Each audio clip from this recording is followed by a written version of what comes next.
ബ്രില്യന്റിന്റെ വിജയക്കുതിപ്പിൽ തന്റേതായ സംഭാവന നൽകിയ അധ്യാപകൻ, രസതന്ത്രത്തിന്റെ രസങ്ങളെ വിദ്യാർത്ഥികൾക്ക് പകർന്നു നൽകുന്ന കെമിസ്ട്രി ഡിപ്പാർട്ട്മെന്റിലെ പ്രഗത്ഭനായ അധ്യാപകൻ അരുൺ മോഹൻ സാറാണ് ഇന്ന് നമ്മോടൊപ്പം ഉള്ളത്. Sir, welcome. Thank you.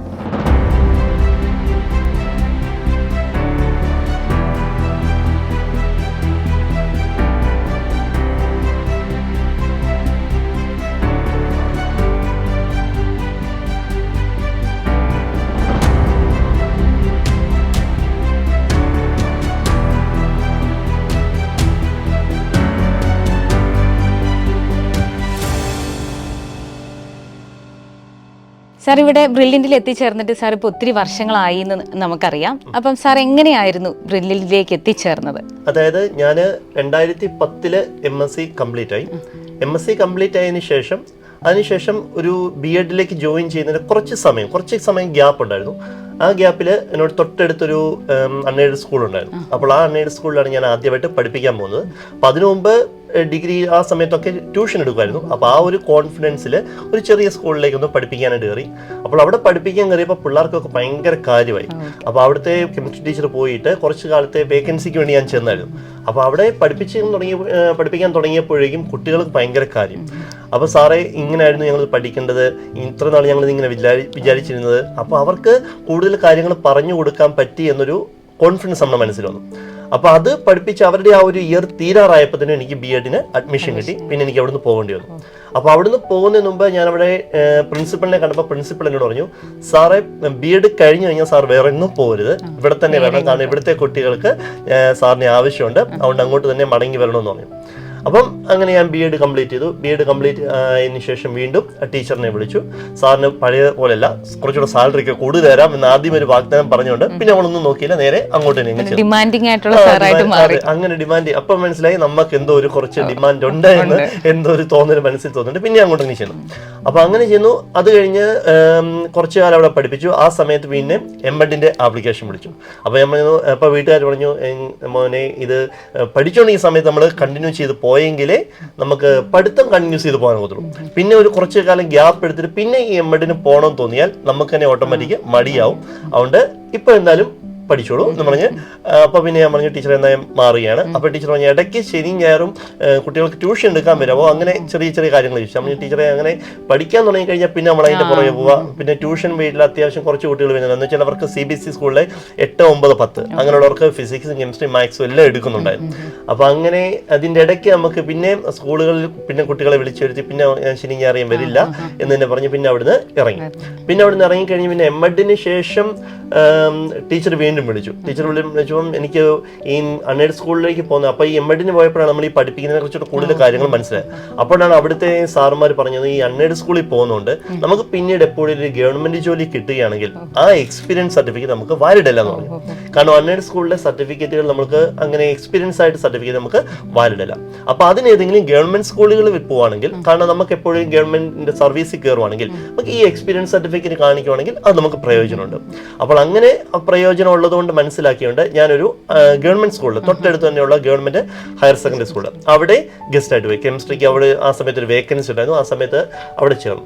ആ കൂട്ടത്തിൽ അപ്പൊ എനിക്ക് ഉള്ള ലാഭം എന്താണെന്ന് വെച്ചാൽ അന്ന് തിങ്കൾ, ബുധൻ, വെള്ളി മാത്രം ഗവൺമെന്റ് സ്കൂളിൽ പോയാൽ മതി. അപ്പൊ ബാക്കി 3 ദിവസമുണ്ട്. അപ്പൊ ചൊവ്വായും വ്യാഴവും ശനിയുണ്ട്. അപ്പൊ ആ ടീച്ചർ പറഞ്ഞു, അങ്ങനെയാണ് സാർ ഒരു കാര്യം ചെയ്യും, ബാക്കി ചൊവ്വായും വ്യാഴവും ശനിയും ഇവിടെ വാ, തിങ്കൾ, ബുധൻ, വെള്ളി സ്കൂളിലും പോകണം.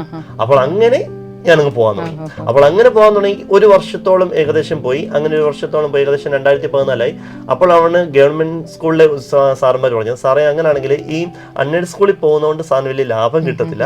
അങ്ങനെയാണ് അവിടുത്തെ സാറുമാർ, ഗവൺമെന്റ് സ്കൂളിലെ അന്ന് കുറച്ച് സാറുമാർ എന്നോട് പറഞ്ഞു, അവര് ഈ ഗവൺമെന്റ് സ്കൂളിൽ സർവീസിൽ കയറുന്നതിന് മുമ്പ് നമ്മുടെ വൈക്കം സെന്റർ ആയിട്ട് ഒരു എൻട്രൻസ് കോച്ചിങ് സെന്റർ ഉണ്ട്.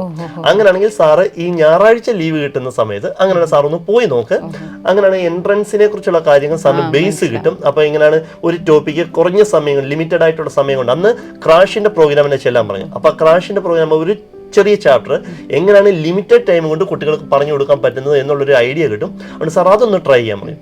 അപ്പോൾ ഞാൻ അവിടെ ചെന്നു, ജോയിൻ ചെയ്തു. വൈക്കം സെൻറ്റർ ആയിട്ടുള്ളതായിരുന്നു. അപ്പോൾ അവിടുന്ന് വൈക്കം സെൻറ്റർ ഉണ്ടായിരുന്നു, പിന്നെ മൂവാറ്റുപുഴ സെൻറ്റർ ഉണ്ടായിരുന്നു, പെരുമ്പാവൂർ സെൻറ്റർ ഉണ്ടായിരുന്നു. അങ്ങനെ 1-2 സെൻറ്ററുകളിൽ ഈ ക്രാഷ് എടുക്കാൻ വേണ്ടി ആ സമയത്ത് പോയി. അങ്ങനെ പോയി കഴിഞ്ഞപ്പോഴാണ് മനസ്സിലായത്, നമുക്ക് സ്കൂളുകളിൽ പോകുന്നതിനേക്കാളും ബാക്കിയുള്ള പോകുന്നതിനേക്കാളും കുറച്ചും കൂടെ സാമ്പത്തികമായിട്ട് മെച്ചം ഉണ്ടാക്കുന്നതാണ് എൻട്രൻസ് കോച്ചിങ് സെന്റർ മനസ്സിലായി. കാരണം നമുക്ക് ലിമിറ്റഡ് ആയിട്ടുള്ള സമയത്ത് കൂടുതൽ പഠിപ്പിക്കുകയും ചെയ്യാം, അപ്പൊ നമുക്ക് കൂടുതലായിട്ട് ഏൺ ചെയ്യാൻ പറ്റും. കാരണം ആ സമയത്ത് നമ്മുടെ ഏറ്റവും വലിയ പ്രശ്നമായിരുന്നു, കാരണം വീട്ടുകാരെ ഇത്രയും നാളും ബുദ്ധിമുട്ടിച്ചു. ഇനി നമ്മളെ കൂടുതൽ ബുദ്ധിമുട്ടിക്കാതെ, കാരണം നമ്മളായിട്ട് ഏൺ ചെയ്യുവാണെങ്കിൽ നമുക്കത് നല്ല ലാഭമാണെന്ന് മനസ്സിലായി. അപ്പൊ അതുകൊണ്ട് എന്നാ പിന്നെ ആ എൻട്രൻസ് കോച്ചിങ് സെന്ററിലേക്ക് തന്നെ പിന്നെ അങ്ങ് പോകുന്നു. അപ്പൊ അവര് പറഞ്ഞു, അപ്പൊ അവർക്കും എന്റെ ക്ലാസ് കണ്ടപ്പോൾ ഇഷ്ടപ്പെട്ടു. അപ്പൊ അവര് പറഞ്ഞു, സാർ അങ്ങനെയാണെങ്കിൽ ഗവൺമെന്റ് സ്കൂളിലെ, അപ്പോഴേക്കും ഗവൺമെന്റ് സ്കൂളിൽ ജൂൺ ആയപ്പോഴേക്കും, പിന്നെ അടുത്ത ഇതായപ്പോൾ ജൂൺ ആയപ്പോഴേക്കും അവിടെ വേക്കൻസിക്ക് ആൾ വന്നു. ആ വേക്കൻസിയിലോട്ട് ആൾ വന്നപ്പോഴേക്കും അവിടുന്ന് പറഞ്ഞുവിടാൻ അവർക്ക് ചെറിയ മടിയാണ്. പക്ഷേ ഗവൺമെന്റ് ഓർഡർ ആയതുകൊണ്ട് നമുക്ക് പോകേണ്ടി വന്നു. അപ്പോൾ അവിടെ നിന്ന് മാറാൻ വേണ്ടി തീരുമാനിച്ചു. അങ്ങനെ മാറാൻ വേണ്ടി തീരുമാനിച്ചു കഴിഞ്ഞപ്പോൾ ഫുള്ള് ആ എൻട്രൻസ് സ്കൂൾ അങ്ങ് വിട്ടിട്ട് ഫുള്ള് എൻട്രൻസിലേക്ക് അങ്ങ് തിരിഞ്ഞു. അപ്പോൾ അങ്ങനെ എൻട്രൻസിലേക്ക് തിരിഞ്ഞ് അവിടെ എൻട്രൻസിലെ റെഗുലർ ബാച്ചുകളിലൊക്കെ ക്ലാസ് എടുത്ത് നമ്മളിങ്ങനെ പൊയ്ക്കൊണ്ടിരുന്ന സമയത്താണ്, അപ്പോൾ ദൂരം ഭയങ്കരമായിരുന്നു. അപ്പോൾ എനിക്ക് അധികം ട്രാവൽ ചെയ്യുന്ന ഇച്ചിരി ബുദ്ധിമുട്ടായിരുന്നു. അപ്പോൾ ആ സമയത്ത് അതിൻ്റെതായിട്ടുള്ള ഹെൽത്ത് ഇഷ്യൂസ് വരാൻ തുടങ്ങി. ഒത്തിരി ദൂരം, കാരണം രാവിലെ വൈക്കത്തിന് പോകണം, വൈക്കത്തും തിരിച്ചു വരണം. ചിലപ്പോൾ ക്ലാസ് മൂവാറ്റുപുഴ ആയിരിക്കും, മൂവാറ്റുപുഴയും തിരിച്ചു വരണം. അല്ലെങ്കിൽ പിറ്റേ ദിവസം പെരുമ്പാവൂരായിരിക്കും. അപ്പോൾ ഒരു ദിവസം മൂവാറ്റുപുഴ എന്ന് പറഞ്ഞാൽ അടുത്ത ദിവസം പെരുമ്പാവൂർ. അപ്പം അങ്ങനെ വന്നപ്പോഴും ഹെൽത്ത് ഇഷ്യൂസ് നല്ലതായിട്ട് വരാൻ തുടങ്ങി. അപ്പോൾ എനിക്ക് എങ്ങനെയാലും ഒന്ന് സ്കിപ്പ് ചെയ്യണമെന്ന് തോന്നലുണ്ടായി. ആ സമയത്താണ് നമ്മുടെ ഇവിടെ കെമിസ്ട്രിക്ക് അന്ന് ഉണ്ടായിരുന്ന ദീപു എന്ന് പറഞ്ഞ സാറ് ഞങ്ങളുടെ നൈബറാണ്. അപ്പൊ ആ സാറ് പറഞ്ഞു, സാറേ അങ്ങനെയാണെങ്കിൽ നമുക്ക് പാലാ സെന്ററിലായിട്ട്, സാർ ബ്രില്യൻ്റ് എന്ന് കേട്ടിട്ടില്ലേ, അപ്പൊ നമ്മൾ ഈ +2 പഠിക്കുന്ന കാലത്ത് തന്നെ പല കുട്ടികളും ഈ +2 കഴിഞ്ഞ് ബ്രില്യനിലേക്ക് പോകണം, അങ്ങനെ മെഡിസിനിലേക്ക്. അപ്പൊ ഞങ്ങൾ പഠിച്ചുകൊണ്ടിരുന്ന സമയത്ത്, ആ ഒരു സമയത്ത് ഈ മെഡിസിനേക്കാളും കൂടുതൽ ആൾക്കാർ ചൂസ് ചെയ്യുന്നത് നേഴ്സിംഗ്. അപ്പൊ അന്ന് നേഴ്സിംഗിലേക്കാണ് കൂടുതൽ ആൾക്കാർ പോയിക്കൊണ്ടിരുന്നത്. അപ്പൊ അതിൽ വളരെ കുറച്ച് ആൾക്കാർ മാത്രം നമ്മുടെ ഈ പാലയിലേക്ക് ഈ മെഡിസിൻ ഫീൽഡിലേക്ക് വരാൻ വേണ്ടിയുള്ള താല്പര്യം ഉണ്ടായിരുന്നു. അപ്പൊ ഞാൻ പറഞ്ഞു, അത് അവിടെ വന്നു കഴിഞ്ഞാൽ എങ്ങനെ ആയിരിക്കും. അപ്പൊ എനിക്ക് പേടിയാണ്, കാരണം അത് ഇതുപോലെ വലിയൊരു ഇൻസ്റ്റിറ്റ്യൂട്ട്, ആ ഇൻസ്റ്റിറ്റ്യൂട്ടിലെ കുട്ടികളെ കുറിച്ചെല്ലാം നമ്മൾ കേട്ടിട്ടുണ്ട്, പലപ്പോഴും വാർത്ത വരുന്നത് കണ്ടിട്ടുണ്ട്. അപ്പൊ ഇവിടെ റാങ്ക് കിട്ടി. അപ്പൊ ഇതുപോലെ ഹയർ ലെവലിലോട്ടുള്ള സ്കൂളിലെ കുട്ടികളെ പഠിപ്പിക്കുന്നതിന് പകരം നമ്മൾ അതിലും വരെ ഹയർ ആയിട്ടുള്ള കുട്ടികളെ പഠിപ്പിക്കാൻ ചെറിയ പേടി തോന്നി. ഞാൻ പറഞ്ഞില്ല, ഞാൻ ഇപ്പോൾ ഇല്ലെന്ന് പറഞ്ഞു. എന്നാലും എന്നോട് 2014 അവസാനമായപ്പോൾ ദിവസം വീണ്ടും പറഞ്ഞു, ഇങ്ങനെ ഓടി നടന്ന് പിന്നെയും ഹെൽത്ത് പിന്നെയും ഇഷ്യൂ ആവും, എന്നാൽ നമുക്ക് ഇവിടെ ഒന്ന് വന്ന് നോക്ക്, ക്ലാസ് കിട്ടി ഒന്ന് എടുത്തു നോക്കുക. അപ്പോൾ അവിടുത്തെ വിടണ്ട, ഇവിടുത്തെ ക്ലാസ് കിട്ടി ഒന്ന് എടുത്തു നോക്ക്, അവിടെ താല്പര്യം ഉണ്ടെങ്കിൽ ഇഷ്ടപ്പെട്ടെങ്കിൽ നമുക്ക് അവിടെ നിൽക്കാമെന്ന് പറയും. ഓക്കെ, അങ്ങനെ തീരുമാനിച്ച് 2015 ഞാൻ ബ്രില്യനിലേക്ക് വരുന്നത്. അപ്പോൾ 2015 ജൂൺ 19 എനിക്ക് തോന്നുന്നു. ജൂൺ 19 സാറിനെ കണ്ടു. അപ്പോൾ സാർ പറഞ്ഞു, സാറിന് ഞങ്ങളിപ്പോൾ ഇന്റർവ്യൂ അങ്ങനത്തെ പരിപാടികളൊന്നുമില്ല, ജോർജ് സാറിനെയാണ് കണ്ടത്. അപ്പോൾ ജോർജ് സാർ പറഞ്ഞു, ഇന്റർവ്യൂ അല്ല, സാറിനെ ഞങ്ങൾ ഡയറക്റ്റ് ആയിട്ട് കുട്ടികളിലേക്ക് വിടുവാണ്. അപ്പോൾ കുട്ടികൾ തീരുമാനിക്കും സാർ അവിടെ നിൽക്കണോ പോകണോ എന്ന് കുട്ടികളാണ് തീരുമാനിക്കുക. അപ്പോൾ സാറ് ഒരു ടോപ്പിക്ക് പറഞ്ഞ് മേളിൽ പ്രോസസ് റൂമിൽ ചെന്ന് അവിടുന്ന് ഒരു ടോപ്പിക്ക് എടുത്തോളുക.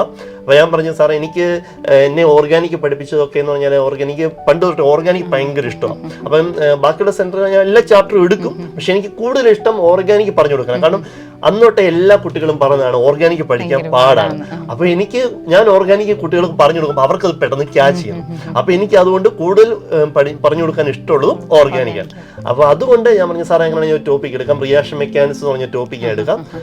അങ്ങനെ സാറ് ചെന്ന് പറഞ്ഞോളാൻ പറഞ്ഞു. അപ്പൊ ഞാൻ അവിടെ മേളിലെ പ്രോസസ് റൂമിൽ ചെന്ന് ടീച്ചർ പറഞ്ഞു, ടീച്ചറെ എനിക്ക് റിയാക്ഷൻ മെക്കാനിസം കിട്ടുമെന്ന്. അപ്പം ടീച്ചർ പറഞ്ഞു, സാറേ അത് ആദ്യം കയറിപ്പോയി, ഇനിയിപ്പോൾ അടുത്ത് നമുക്ക് റിയാക്ഷൻ മെക്കാനിക്സ് ഒരുമാതിരി എല്ലാ ക്ലാസ്സുകളിലും ആയി, അങ്ങനെയാണെങ്കിൽ നമുക്ക് അടുത്ത ഒരു ആൽക്കഹോൾ ഫിനോൾസ് ചാപ്റ്ററാണ് എനിക്ക് കയറാവുള്ളത്. അങ്ങനെയാണ് സാറ് അതൊന്ന് പഠിച്ചോളാൻ പറഞ്ഞു.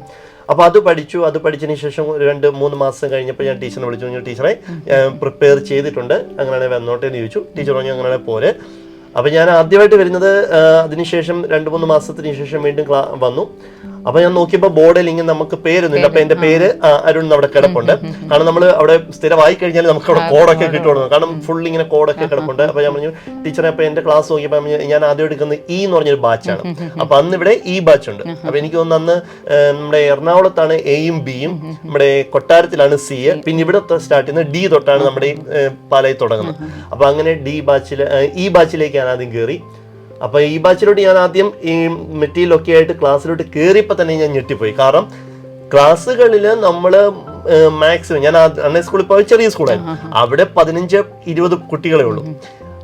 ഗവൺമെന്റ് സ്കൂളിൽ പോയപ്പോൾ ഒരു 30-35 കുട്ടികൾ. അങ്ങനെ ഒരു ക്ലാസ്സിൽ പഠിപ്പിച്ച ഞാൻ പിന്നീട് ഇങ്ങോട്ട് ക്ലാസ്സിലോട്ട് കയറിയപ്പോൾ 90 കുട്ടികൾ ഇങ്ങനെ മുമ്പിലിരിക്കുന്നു.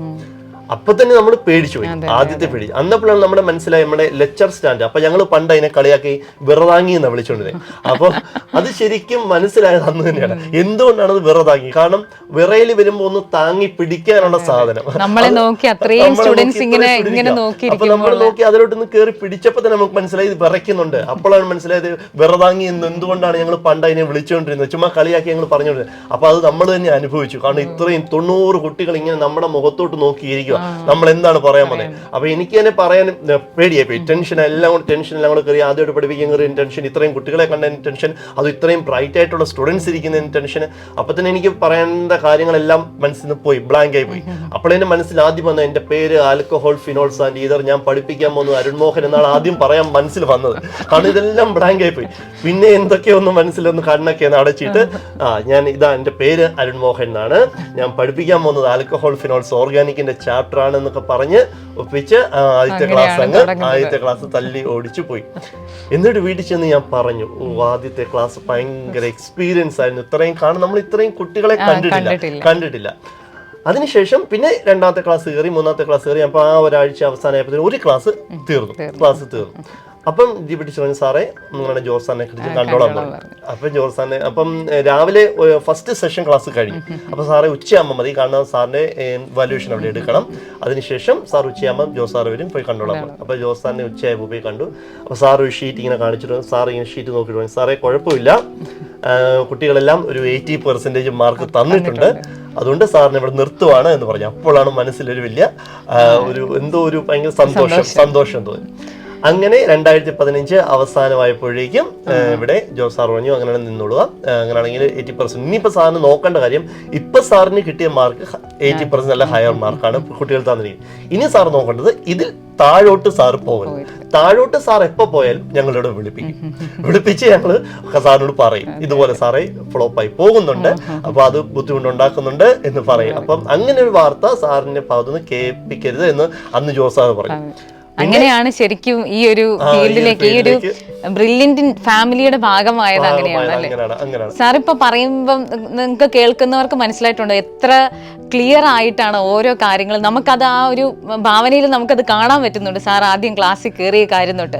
അപ്പൊ ശരിക്കും പറഞ്ഞു കഴിഞ്ഞാൽ ഈ സാറിന്റെ ഓർഗാനിക്കിന്റെ ക്ലാസ് കേൾക്കുന്ന സ്റ്റുഡൻസിന്റെ ഒരു ഫീൽ ശരിക്കും നമുക്ക് കിട്ടുന്നുണ്ട്. കാരണം ആ ഓരോരോ റിയാക്ഷൻസ് വളരെ ഡീറ്റെയിൽ ആയിട്ട് സാർ ഇപ്പൊ പറഞ്ഞതുപോലെ തന്നെ അത്ര ഡീറ്റെയിൽ ആയിട്ട് പറയുമ്പം പിള്ളേർക്ക് അത് അത്രയും ഒരു ഗ്രാസ്പ് ചെയ്യാനും പറ്റും, അതുപോലെ തന്നെ ഓർത്തിരിക്കാൻ വേണ്ടിയിട്ടും കൂടെ പറ്റും. അത് ശരിക്കും സാർ പറഞ്ഞ കാര്യത്തിൽ നിന്ന് തന്നെ ക്ലിയർ കട്ടായിട്ട് നമുക്ക് മനസ്സിലായി. ദെൻ സാർ ഇപ്പം ഇവിടെ എത്തിയ ആ ഒരു കാര്യം വരെ നമുക്ക് ഇപ്പൊ കേട്ടു. ശരിക്കും ഇപ്പം ബ്രില്യന്റിലെ അനുഭവങ്ങൾ ജസ്റ്റ് ഒന്ന് പറയാമോ, എങ്ങനെയൊക്കെയായിരുന്നു പിന്നീട് അങ്ങോട്ടുള്ള ഒരു ജേണി എങ്ങനെയായിരുന്നു? കാരണം പിന്നീട് അങ്ങോട്ടുള്ള ജേണി എന്ന് പറഞ്ഞാൽ, കാരണം നമ്മൾ കണ്ട ക്വസ്റ്റ്യൻസ് അല്ല നമ്മൾ ബ്രില്യന്റിൽ സോൾവ് ചെയ്യാൻ പോകുന്നത്. അപ്പോൾ ആദ്യത്തെ ആ ഒരു ക്ലാസ്സിൽ സോൾവ് ചെയ്യാൻ അന്ന് എനിക്കിവിടെ നമ്മൾ ജസ്റ്റ് വരുന്നേ ഉള്ളൂ. അപ്പോൾ നമ്മൾ വരുന്ന ഒരു 24 ഏജ് ഉള്ള ഒരാൾ വരുന്നു. അപ്പോൾ ഞാൻ നോക്കിയപ്പോൾ എന്നെ പഠിപ്പിച്ച സാറാണ് മോഹൻ തോമസ് സാറ്, നമ്മുടെ TJ അബ്രഹാം സാറ്. ആ സാറുമാരൊക്കെ ഇവിടെ ഉണ്ട്. കാരണം ഞാൻ MSc കഴിഞ്ഞ് അവിടെ നിന്ന് ഇറങ്ങിയപ്പോൾ തന്നെ അവിടെ നിന്ന് റിട്ടയർ ചെയ്ത സാറാണ് ഈ TJ അബ്രഹാം സാർ. സാറിന്റെ ലാസ്റ്റ് ബാച്ച് ഞങ്ങളായിരുന്നു. അപ്പോൾ സാർ അവിടെ ഫിസിക്കൽ കെമിസ്ട്രി എടുക്കുന്നുണ്ട്.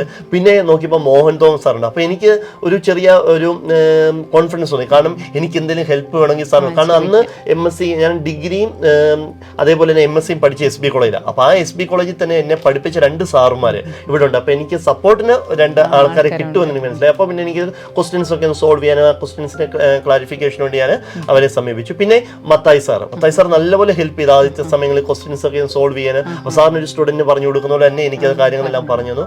പിന്നെ അങ്ങനെ ക്വസ്റ്റ്യൻസിനെ കുറിച്ചുള്ള കാര്യങ്ങളെല്ലാം മനസ്സിലാക്കി. അപ്പോൾ എനിക്ക് മനസ്സിലായി കെമിസ്ട്രിയിലെ ബാക്കി കുറച്ച് സാറുമാർ, അപ്പോൾ അവരെല്ലാം ഇങ്ങനെ നമ്മളെ ഹെൽപ്പ് ചെയ്യാനുണ്ട്. അപ്പോൾ നമുക്ക് മനസ്സിലായി കൂടുതൽ നമുക്ക് പഠിക്കാൻ പറ്റും. അപ്പോഴാണ് മനസ്സിലായത് നമ്മൾ ഇത്ര നാളും പഠിച്ചത് കുറവാണ്, പഠിപ്പിക്കുമ്പോഴാണ് നമ്മൾ കൂടുതൽ ശരിക്കും പറഞ്ഞാൽ പഠിക്കുന്നത്. കാരണം നമ്മൾ അന്ന് വരെ പഠിച്ച കെമിസ്ട്രി അല്ല നമ്മൾ പഠിപ്പിക്കുമ്പോൾ കൂടുതൽ. അപ്പോഴാണ് അങ്ങനെ ചോദിച്ചിട്ടാണ് നമ്മളിവിടെ ലൈബ്രറി ഫെസിലിറ്റി മനസ്സിലാക്കുന്നത്. അപ്പൊ നേരെ ലൈബ്രറിയിലോട്ട് ചെന്നു. അപ്പോഴാണ് കണ്ണെത്താ ദൂരത്തോളം ബുക്കുകൾ ഇരിക്കുന്നുണ്ട്. അപ്പോൾ ഇത്രയും മാത്രം കെമിസ്ട്രിയിൽ ബുക്കുകൾ ഉണ്ടോ എന്ന് തന്നെ അപ്പോഴാണ്. കാരണം MSc ഒക്കെ പഠിക്കുമ്പോൾ നമ്മൾ ഒരു ബുക്ക് റെഫർ ചെയ്യും, നോട്ട് എഴുതും, പഠിക്കും, അവിടെ തീർന്നു. മാക്സിമം ഒരു ബുക്ക് അന്നൊക്കെ കേട്ടേക്കുന്ന ഒരു ഫിനാർ എന്ന് പറഞ്ഞൊരു ബുക്ക് മാത്രം, അല്ലെങ്കിൽ ജെറി മാർഷ് എന്ന് പറഞ്ഞ ബുക്ക് മാത്രമേ കേൾക്കാറുള്ളൂ. ഇവിടെ വന്നപ്പോഴാണ് ഇതിന് മാത്രം കെമിസ്ട്രിക്ക് ബുക്കുകളുണ്ടെന്ന് മനസ്സിലായത്. അപ്പോൾ ഓരോ ബുക്കുകൾ റെഫർ ചെയ്യാൻ തുടങ്ങി. അപ്പോൾ ബുക്കുകൾ റെഫർ ചെയ്യുമ്പോൾ ഒരു കാര്യം ഞാൻ ശ്രദ്ധിക്കാറുള്ളൂ, നമ്മുടെ മെറ്റീരിയലിനായിട്ട് റിലേറ്റഡ് ആയിട്ട് കുട്ടികൾക്ക് കൂടുതൽ കാര്യം പറഞ്ഞു കൊടുക്കുമ്പോൾ എങ്ങനെ സിമ്പിൾ ആയിട്ട് അവർക്ക് പറഞ്ഞു കൊടുക്കാം. അപ്പൊ ഏറ്റവും സിമ്പിൾ ആയിട്ട് എഴുതിയിരിക്കുന്ന നോട്ടുകൾ മാത്രമേ അല്ലെങ്കിൽ ആ ടെക്സ്റ്റുകൾ മാത്രമേ ഞാൻ റെഫർ ചെയ്യാറുള്ളൂ. ഇപ്പോഴാണ് കുട്ടികൾക്ക് ഞാൻ പറഞ്ഞു കൊടുക്കുന്നത് ഇതുപോലെ സിമ്പിൾ ആയിട്ട് അവർക്ക് കൺസെപ്റ്റ് വായിച്ചാൽ മനസ്സിലാകണം. അപ്പൊ കാരണം ഇപ്പൊ ക്ലാസ് കണ്ടു, ഇപ്പം എക്സ് അല്ലെങ്കിൽ വൈ ആരുടെ ഒരാളുടെ ക്ലാസ് കണ്ടു, കുട്ടികൾക്ക് ആ കാര്യം മനസ്സിലായില്ലെങ്കിൽ അവർക്ക് ആ കാര്യം ഒന്നുകൂടെ വായിച്ചാൽ അവർക്ക് മനസ്സിലാകണം. അപ്പോൾ അങ്ങനെ സിമ്പിൾ ആയിട്ട് വായിച്ചാൽ മനസ്സിലാകുന്ന കുറച്ച് ടെക്സ്റ്റുകൾ, ആ ടെക്സ്റ്റുകളാണ് ഞാൻ ഇപ്പോഴും നോക്കുന്നത്. അപ്പൊ അത് തന്നെയാണ് ഞാൻ കുട്ടികൾക്ക് കൂടുതൽ റെഫർ ചെയ്യുന്നതും ചെയ്യുന്നത്. അപ്പൊ അങ്ങനെ നമ്മുടെ ബ്രില്ലിന്റെ ഫെസിലിറ്റീസ് എല്ലാം ഞാൻ കൂടുതൽ അറിയാൻ തുടങ്ങി. അപ്പോൾ നമ്മുടെ സാറുമാരെ കുറിച്ച് കൂടുതൽ അറിഞ്ഞു, അവരെ കൂടുതൽ നമ്മളെ ഹെൽപ്പ് ചെയ്യുന്നു. അപ്പോൾ മനസ്സിലായി നമുക്ക് ഇത് മുന്നോട്ട് കൊണ്ടുപോകാം എന്ന് മനസ്സിലായി. അങ്ങനെ ബ്രില്ലിലോട്ട് പിന്നീട് ചേരുകയാണ് ചെയ്തത്. അപ്പൊ ശരിക്കും പറഞ്ഞാൽ 2015 സാറിന്റെ ഒരു ബ്രേക്ക് ത്രൂ തന്നെയായിരുന്നു. പഠിക്കാനും പഠിപ്പിക്കാനും ഉള്ള ആ ഒരു ലൈഫ് സ്റ്റാർട്ട് ചെയ്തത് തന്നെ അവിടെ നിന്നായിരുന്നു പറയാം അല്ലെ. അപ്പൊ നമ്മൾ ഈ ഡൗട്ട്സ് ഒക്കെ പിള്ളേർ ചോദിക്കുമ്പോഴൊക്കെ ആണെങ്കിലും അപ്പോഴാണ് ശരിക്കും നമ്മൾ ആലോചിക്കുന്നത് ഓക്കെ ഇങ്ങനെ ഒരു പോയിന്റ് ഉണ്ടല്ലോ എന്നുള്ളത്. കൂടുതൽ നമ്മൾ കെമിസ്ട്രിയിലേക്ക് കൂടുതൽ ഡെപ്ത് ആയി പോകുന്നത് ഡൗട്ടുകൾ ചോദിക്കുക. അപ്പൊ ഞാൻ കൂടുതലും ക്ലാസ്സിൽ പഠിപ്പിക്കുന്ന സമയത്ത് ഞാൻ ഒരു ടോപ്പിക്ക് പഠിപ്പിച്ചതിന് ശേഷമാണ് ഞാൻ ഇപ്പോഴാണ് കുട്ടികളോട് പറയും നിങ്ങൾക്ക് അതിനകത്തുനിന്ന് ഡൗട്ട് ഉണ്ടെങ്കിൽ ചോദിക്കും. കാരണം ഇവർ ചോദിക്കുന്ന ഡൗട്ട് എന്താണെന്ന് നമുക്ക് അറിയത്തില്ല. കാരണം ഞാൻ കൂടുതലും പ്രതീക്ഷിക്കുന്ന ഇവർക്ക് നമുക്കറിയത്തില്ലാത്തൊരു കാര്യം ഇവർ ചോദിച്ചാൽ അതാണ് നമുക്ക് കൂടുതലും മെച്ചം. കാരണം നമുക്കിപ്പോ കാര്യങ്ങൾ അറിയാം, അപ്പൊ ഇത് നമുക്ക് സിമ്പിൾ ആയിട്ട് പറഞ്ഞു. എന്നാൽ ഇവർ നമുക്കറിയാത്തൊരു കാര്യം ചോദിച്ചാൽ നമുക്കത് കൂടുതൽ റെഫർ ചെയ്യാൻ പറ്റും. ഇല്ലെങ്കിൽ നമ്മൾ വായിക്കത്തില്ല. നമ്മളെപ്പോഴാണ് വായിക്കുന്നത് നമുക്ക് ആ സാധനം അറിയത്തില്ല എന്ന് തോന്നുമ്പോഴല്ലേ. അപ്പൊ ഇപ്പൊ നമ്മളോട് ഒരു കുട്ടി ചോദിച്ചു നമുക്കത് അറിയത്തില്ലെങ്കിൽ അങ്ങനെ അന്ന് തൊട്ട് ഇങ്ങനെ കൂടുതൽ കുട്ടികൾ ചോദിച്ച് കൂടുതൽ നമ്മൾ റെഫർ ചെയ്താണ് നമ്മൾ ഇപ്പോഴും പോകുന്നത്. അപ്പൊ ഇപ്പോഴാണേലും ഒരു ടോപ്പിക്കിനെ കുറിച്ച് വായിക്കുമ്പോൾ ഇപ്പം കഴിഞ്ഞ വർഷത്തിനേക്കാളും കൂടുതലായിട്ട് കുട്ടികൾക്ക് അതിനകത്തുനിന്ന് NCERT ബേസ്ഡ് ആയിട്ട് എന്ത് കാര്യം നമുക്ക് പറഞ്ഞു കൊടുക്കാൻ പറ്റും. അപ്പൊ ഇപ്പോഴും അത് ഒന്ന് ജസ്റ്റ് ഒന്ന് വായിച്ചു നോക്കും. പുതിയൊരു ടെക്സ്റ്റ് എടുത്ത് അല്ലെങ്കിൽ ആ ഒരു ചാപ്റ്റർ വേറെ ഏതെങ്കിലും ഒരു മെറ്റീരിയലിനകത്തുനിന്ന് ആ ഒരു ചാപ്റ്ററിനെ കുറിച്ച് ഒന്ന് വായിച്ചു നോക്കും. എന്തെങ്കിലും എക്സ്ട്രാ അവർ പറഞ്ഞിട്ടുണ്ടോ.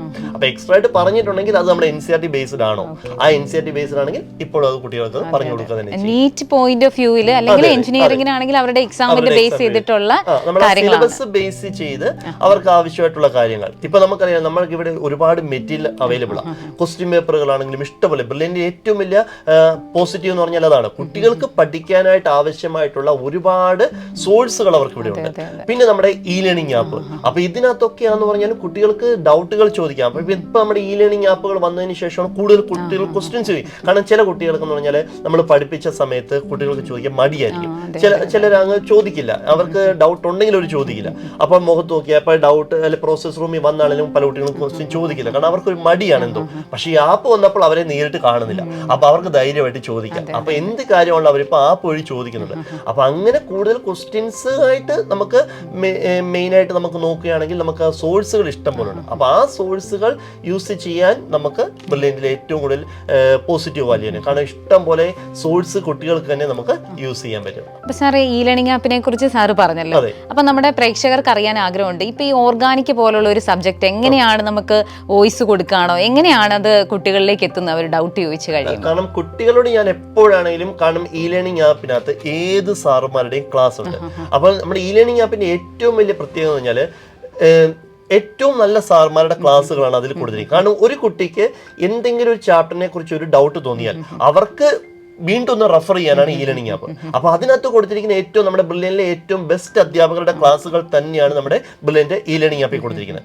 അപ്പോൾ ആ ഒരു കുട്ടിക്ക് ഒരു ഡൗട്ട് തോന്നിക്കഴിഞ്ഞാൽ ഇപ്പൊ എന്നോടൊരു ഡൗട്ട് ചോദിച്ചു, അപ്പൊ ഞാൻ പറഞ്ഞു മോനെ ഇന്നതിനകത്ത് അല്ലെങ്കിൽ മോനെ ഇന്നതിനകത്ത് ആ ചാപ്റ്ററിനകത്ത് ഞാൻ തന്നെ അത് എക്സ്പ്ലെയിൻ ചെയ്തിട്ടുണ്ട്. അപ്പൊ ഞാനൊരു വോയിസ് അയക്കുന്നതിനേക്കാളും നല്ലത് ഞാനത് ബോർഡിൽ എഴുതി കാണിച്ച് നിങ്ങൾക്ക് എക്സ്പ്ലെയിൻ ചെയ്യുന്ന ഒരു പോർഷൻ കാണും. അപ്പോൾ ആ ഒരു പോർഷൻ ഒന്ന് കണ്ടു നോക്കിയിട്ട് അതിനുശേഷം അത് കിട്ടിയെങ്കിൽ എനിക്ക് മെസ്സേജ് അയക്കുക എന്ന് പറയും. അപ്പൊ കുട്ടികളെല്ലാം അത് യൂസ് ചെയ്യും. എന്നിട്ട് ആ ഒരു പോർഷൻ കാണും, എന്നിട്ട് അവരുടെ ഡൗട്ട് ക്ലിയർ ആയി അപ്പൊ തന്നെ സാറേ ഞാൻ അത് കണ്ടു, എനിക്കത് ഇപ്പൊ ക്ലിയർ ആയി എന്ന് പറഞ്ഞ് അവർ മെസ്സേജ് അയക്കും. കാരണം നമ്മുടെ ലേണിംഗ് ആപ്പ് ഏറ്റവും ബെസ്റ്റ് തന്നെയാണ് കുട്ടികൾക്ക്. കാരണം അത് കുട്ടികൾക്ക് കണ്ട് മനസ്സിലാക്കാൻ ഏറ്റവും ബെസ്റ്റ് ആയിട്ടുള്ള മെത്തേഡാണ്. അതുപോലെ തന്നെ നമ്മൾ അതിന്റെ കൂട്ടത്തിൽ ശരിക്കും ആഡ് ചെയ്യേണ്ട ഒരു കാര്യമാണ് ഡൗട്ട് ക്ലിയറൻസ്.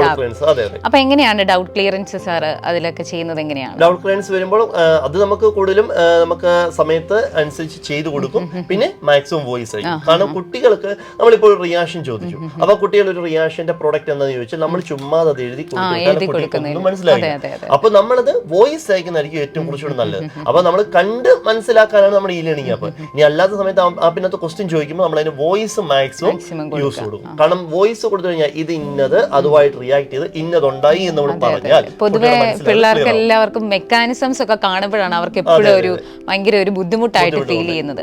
അപ്പൊ സാറേ, നമ്മളെ ഈ ഓർഗാനിക് കെമിസ്ട്രിയിലെ സ്റ്റുഡൻസിന്റെ ഇടയിൽ എപ്പോഴും ഉള്ള ഒരു കാര്യം അവരെപ്പോഴും പറഞ്ഞു കേട്ടുള്ളതാണ്, ഓർഗാനിക് കെമിസ്ട്രി എന്ന് പറയുന്നത് വോളറ്റൈലാണ്, മീൻസ് പെട്ടെന്ന് നമ്മൾ മറന്നു പോകുന്ന ഒരു കാര്യമാണെന്ന് അവർ പറയുന്നത് കേട്ടിട്ടുണ്ട്. അപ്പൊ സാർ എങ്ങനെയാണ് അവരുടെ ആ ഒരു മെന്റാലിറ്റിയെ സാർ എങ്ങനെയാ ക്ലാസ്സിൽ കൂടി മാറ്റിയെടുക്കുന്നത്? അതൊരു ചാപ്റ്റർ പഠിപ്പിക്കുന്നതിന്റെ ഇടയ്ക്ക് തന്നെ ഞാൻ പറയും, ഓർഗാനിക് പഠിക്കും തോറും മറക്കും തോറും പഠിക്കണം എങ്കിലേ ഓർഗാനിക് കെമിസ്ട്രി ഓർത്തിരിക്കത്തുള്ളൂ. കാരണം നമ്മൾ ഇപ്പം നാളെ ഒരു എക്സാം, ഞാൻ കുട്ടികളോട് നാളെ ഒരു എക്സാം ഉണ്ട് നിങ്ങൾക്ക്, ഇപ്പോൾ ഹൈഡ്രോ കാർബൺ ചാപ്റ്റർ, അതിന്റെ ഒരു എക്സാം ഉണ്ട് നിങ്ങൾക്കെങ്കിൽ നിങ്ങൾ തലേദിവസം ഇന്ന് ശരിക്കും അങ്ങ് പഠിച്ചതിന് ശേഷം പിറ്റേ ദിവസം ഹൈഡ്രോ കാർബൺ ചാപ്റ്ററിന്റെ എക്സാം എഴുതി, തൊട്ടടുത്ത ദിവസം ബേസിക് കൺസെപ്റ്റ് ആയിരിക്കും എക്സാം.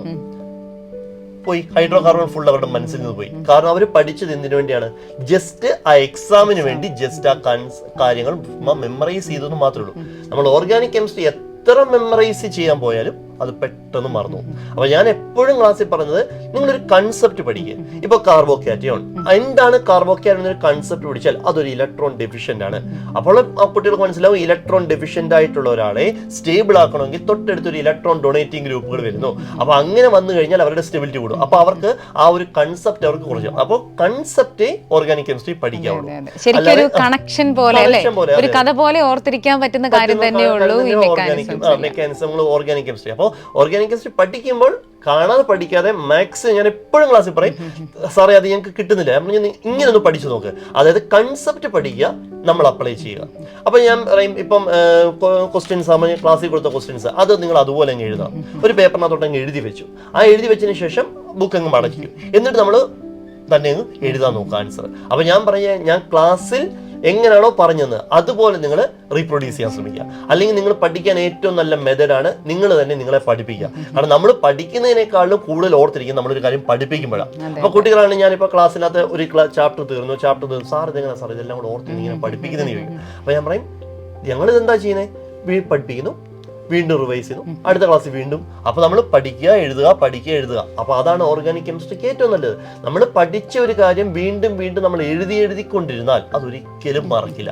അപ്പൊ നമ്മൾ എന്ത് ചെയ്തുകൊണ്ടിരിക്കണം? അപ്പൊ കുട്ടികളോട് പറയും, പഠിക്കുക, എന്നിട്ട് നിങ്ങൾ എൻ്റെ ഒരു കണ്ണാടിയുടെ മുന്നിൽ ചെന്ന് നിങ്ങളെ തന്നെ പഠിപ്പിക്കുക. ഇങ്ങനെയാണ് റിയാക്ഷൻ എന്ന് നിങ്ങൾ പഠിപ്പിച്ചാൽ പിന്നെ നിങ്ങളുടെ മനസ്സിൽ അത് മാറത്തില്ല. അത് നിങ്ങളുടെ മനസ്സിൽ തന്നെ അവിടെ കിടക്കും. പിന്നെ അത് ഏത് ഫോമിൽ നിങ്ങൾ കണ്ടാലും നിങ്ങളുടെ മനസ്സിൽ അതുണ്ട്, ഇത് ഇന്നതല്ലേ എന്ന് അവർക്ക് മനസ്സിലാവാൻ പറ്റും. സാറിന്റെ വാക്കുകളിൽ നിന്ന് തന്നെ നമുക്ക് മനസ്സിലാക്കാൻ പറ്റും, ഓർഗാനിക് കെമിസ്ട്രി ഇവിടെ പഠിപ്പിക്കും. ബ്രില്യന്റിൽ സാറുമാര് ശരിക്കും ഓരോ ചാപ്റ്റേഴ്സും പഠിപ്പിക്കുക മാത്രമല്ല, അത് എങ്ങനെയാണ് പഠിക്കേണ്ടതെന്നും കൂടെ സ്റ്റുഡൻസിനെ പഠിപ്പിക്കുക തന്നെയാണ്. സാർ, ഇപ്പം എല്ലാവരും പുറത്തുനിന്ന് വീക്ഷിക്കുമ്പം അവർക്കെല്ലാവർക്കും അത്ഭുതത്തോടു കൂടി അവർ വീക്ഷിക്കുന്ന ഒരു കാര്യമാണ്. നമ്മുടെ ഇവിടെ നമുക്ക് 4 ഡയറക്ടേഴ്സ് ആണുള്ളത്. ദെൻ അവർക്ക് അതിനുശേഷം നമുക്ക് കോർഡിനേറ്റേഴ്സ് ഉണ്ട്, മെന്റേഴ്സ് ഉണ്ട്. ഈ ഒരു സിസ്റ്റം എങ്ങനെയാണ് പോകുന്നതായിട്ട് സാറിന് തോന്നിയിരിക്കുന്നത്? കാരണം എനിക്ക് തോന്നുന്നത് നമ്മുടെ ഈ കോർഡിനേറ്റർമാര്, നമ്മുടെ ഡയറക്ടേഴ്സ്, അവരെല്ലാം ശരിക്കും പറഞ്ഞാൽ അത് ഭയങ്കര ഒരു കോർഡിനേഷൻ തന്നെയാണ്. അത് തന്നെയാണ് എനിക്ക് പറയാനുള്ളത്. കാരണം നമ്മുടെ directors George sir, Stephen sir, Sebastian sir, Santhosh sir. അപ്പൊ ഇത് സെബാസ്റ്റ്യൻ സാറ് ആയിട്ട് ഞാൻ അങ്ങനെ അധികം സംസാരിച്ചിട്ടുണ്ട്. ബാക്കി 3 സാറുമാരുമായിട്ട് ഞാൻ അങ്ങനെ ഇടയ്ക്കിടയ്ക്ക് സംസാരിച്ചിട്ടുണ്ട്. പിന്നെ കോർഡിനേറ്റേഴ്സ് എല്ലാം സർമോൻ സാർ തൊട്ട് ഇങ്ങോട്ടുള്ള എല്ലാവരും. അപ്പൊ അവര് എല്ലാം, കാരണം നമ്മുടെ ഇപ്പോഴത്തെ ഈ സിസ്റ്റമാറ്റിക് ആയിട്ടുള്ള ക്ലാസ്സുകൾ എന്ന് പറഞ്ഞാൽ, പണ്ട് നമ്മൾ ഇവിടെ വരുന്ന സമയത്താണെങ്കിലും ഇപ്പോഴാണെങ്കിലും ഞാൻ പലപ്പോഴും ശ്രദ്ധിച്ചിട്ടുള്ള കാര്യം, നമ്മളൊരു സ്കൂളിൽ പഠിപ്പിക്കുമ്പോൾ തൊട്ടടുത്ത ക്ലാസ് ഇപ്പോൾ ഫ്രീ ആണ്. അപ്പൊ ആരും അങ്ങോട്ട് പോകാനില്ല. പക്ഷെ ഈ ബ്ലെൻഡിൽ വന്നിട്ട് ഞാൻ ആദ്യം നോട്ട് ചെയ്തൊരു കാര്യം അതാണ്, ഒരു ക്ലാസ്സിലും 5 മിനിറ്റ് പോലും കുട്ടികൾ വെറുതെ ഇരിക്കുന്നില്ല. എല്ലാ ക്ലാസ്സും എപ്പോഴും എൻഗേജ്ഡ് ആണ്. അപ്പോൾ അങ്ങനെ എൻഗേജ്ഡ് ആയിട്ട് പോകാനുള്ള മെയിൻ കാരണം എന്ന് പറഞ്ഞാൽ ഈ ഒരു കോർഡിനേഷന്റെ കാര്യം തന്നെയാണ്. കാരണം ഒരു ക്ലാസ് പോലും ഫ്രീ ആയിട്ട് പോകാതെ കൂടുതൽ കണക്റ്റഡ് ആയിട്ട് കുട്ടികളെ ഒരുപോലെ കൊണ്ടുപോകുന്നു. അതുപോലെ തന്നെ അധ്യാപകരാണെങ്കിലും എല്ലാവരെയും ഒരുപോലെ കൊണ്ടുപോകാനായിട്ട് ഈ കോർഡിനേറ്റർമാരും നമ്മുടെ ഡയറക്ടേഴ്സും അതുപോലെ പരിശ്രമിക്കുന്നുണ്ട്. കാരണം അന്ന് ഞാൻ വന്ന സമയത്തെ വെച്ച് കമ്പയർ ചെയ്യുവാണെങ്കിൽ ഇപ്പോൾ ഒരു 9 വർഷത്തോളമായി. അപ്പം ഇൻഫ്രാസ്ട്രക്ചർ ആണെങ്കിലും ഒരുപാട് വളർന്നു. അധ്യാപകരാണല്ലോ, ഒരുപാട് അധ്യാപകരായി. അപ്പൊ ഇവരെ എല്ലാം ഒരേപോലെ കൊണ്ടുപോകാനായിട്ട് ഇവര് കോർഡിനേറ്റർമാർ അതുപോലെ ശ്രമിക്കുന്നുണ്ട്. അപ്പൊ അതിന്റെ ഒരു വിജയം തന്നെയാണ് ശരിക്കും പറഞ്ഞാൽ നമ്മുടെ ബ്രില്യൻ്റ് എന്ന് പറഞ്ഞത്. അപ്പൊ 4 ഡയറക്ടേഴ്സും അവരുടെ താഴെയുള്ള നമ്മുടെ 8 കോർഡിനേറ്റർമാരും പിന്നെ നമ്മുടെ സെർമോൻ സാർ അവരെ ഇവരെല്ലാം മെയിനായിട്ടും അവരുടെ ആ ഒരു കോർഡിനേഷൻ തന്നെയാണ് നമ്മുടെ ബ്രില്യന്റിന്റെ ഏറ്റവും വലിയ വിജയം എന്ന് പറയുന്നത് തന്നെ. അതെ അതെ, എല്ലാവരുടെയും കൂട്ടായ്മ തന്നെ. ബ്രില്യന്റ് എന്ന് പറയുമ്പോൾ തന്നെ അതൊരു കൂട്ടായ്മ തന്നെയാണ്. ആ കൂട്ടായ്മയിൽ എല്ലാവരും അതുപോലെ തന്നെ കഷ്ടപ്പെടുന്നതുകൊണ്ടാണ് നമുക്ക് ഇപ്പോഴാണെങ്കിലും 720 എന്ന ആ ഒരു അച്ചീവ്മെന്റ് നമുക്ക് എത്താൻ കഴിയും. കാരണം എല്ലാവരും പ്രതീക്ഷിക്കുന്നു, കാരണം ഫുൾ മാർക്ക്, കാരണം ഇപ്പൊ +2 ആണെങ്കിലും ഫുൾ മാർക്ക് കിട്ടുന്നുണ്ട്. പക്ഷേ നീറ്റില് ഒരു ഫുൾ മാർക്ക്, അതിൽ വരെ നമ്മൾ എത്തി. ഇനി അതിന് മേളിലോട്ട് പറഞ്ഞാൽ 721 എന്ന് പറഞ്ഞില്ല, നമ്മൾ 720 നമുക്ക് എത്താവുന്നതിൽ മാക്സ് നമ്മൾ എത്തി. ഇനി നമ്മുടെ പരിശ്രമം എന്ന് പറഞ്ഞാൽ ആ 720 കിട്ടിയ ആൾക്കാരുടെ എണ്ണം കൂട്ടുക എന്നുള്ളത്.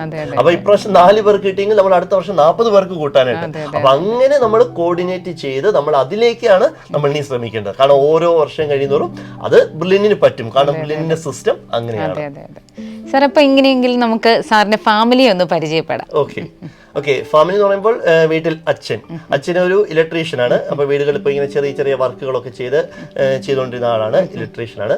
അമ്മ അംബിക, അച്ഛന്റെ പേര് മോഹൻദാസ്, അമ്മ അംബിക. അമ്മയ്ക്ക് ചെറിയൊരു ജോലി എന്ന് വെച്ചാൽ പോസ്റ്റ് ഓഫീസിലെ RD ഏജന്റ് ആയിട്ട്, ചെറിയ കളക്ഷൻ ഏജന്റ് ആയിട്ട് വർക്ക് ചെയ്യുന്നുണ്ട്. പിന്നെ വൈഫ് കാഞ്ഞിരപ്പള്ളി ആനക്കൽ സ്കൂളിലെ ടീച്ചറായിരുന്നു, +2 ടീച്ചർ ആയിരുന്നു, കെമിസ്ട്രി ടീച്ചർ തന്നെയായിരുന്നു. ഇപ്പം റിസൈൻ ചെയ്തു, അവിടുന്ന് റിസൈൻ ചെയ്തു. ഒരു 10 വർഷത്തോളം അവിടെ വർക്ക് ചെയ്തു. ഇപ്പം അവിടുന്ന് റിസൈൻ ചെയ്തു. ഇപ്പം വീട്ടിലുണ്ട്. ഇപ്പം എൻ്റെ കൂടെ ബ്രില്യന്റിലോട്ട് വരണമെന്നൊരു ചെറിയ താല്പര്യമൊക്കെ ഉണ്ട്.